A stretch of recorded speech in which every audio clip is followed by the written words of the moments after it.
মারুতি আর এই টাটা স্ট্যাম মাঝখানে মুখোমুখি হয়েছে আর কি। কোন জায়গা তুইছে ঘটনাটা? কারেন্ট অফিসের সামনে। যে জায়গাটার নাম কি? রাস্তা মাথা কারেন্ট অফিসের সামনে। কয়জন আহত হয়েছে? আহত হয়েছে অনুমানিক 3 জন। আনুমানিক আপনারা কয়জন পাইছেন? আমরা 2 জনের পাইছি, খুব বড় তোরা আহত হয়েছে। আর আরেকজন সামান্য ব্যথা হয়েছে, তাই জল টল দিয়ে ঠিক করা হয়েছে। মানে টোটাল তুললে 3 জন হয়েছে না? টাটা ইস একটা গাড়ি, অটো একটা গাড়ির ধাক্কা দিছে। ধাক্কা দেওয়াতে গাড়ির ভিতরে 4 জন লোক ছিল।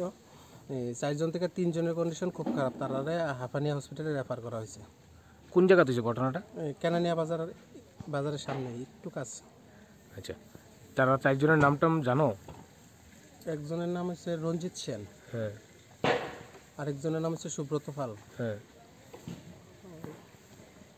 সবার নাম জানতে পারছো না নাকি? না, সবার নাম আমি জানতে পারছি না। আচ্ছা, 2 জনের নাম জানছি। সর্বমোট আহত হয়েছে 4 জন না? 4 জন। এর মধ্যে 3 জনের অবস্থা সিরিয়াস, তারা হাফানিয়া হসপিটালে নেওয়া হয়েছে। ঘটনাস্থলে পুলিশ গেছে? পুলিশ গেছে। আজকে সকালে আনুমানিক 7:45 নাগাদ কিছু প্যাসেঞ্জার সহ একটা অটো, যতদূর জানা গেল ওদের কাছ থেকে, যে কেনানিয়া বাজারে কাজ করতে যাওয়ার সময় একটা বোলেরো বা ওই টাইপের কিছু একটা পিকআপ ভ্যান গাড়ি ওদেরকে অটোকে বাড়ি দেয়, যার ফলে অটো ড্রাইভার এবং 3 জন প্যাসেঞ্জার আহত হয়।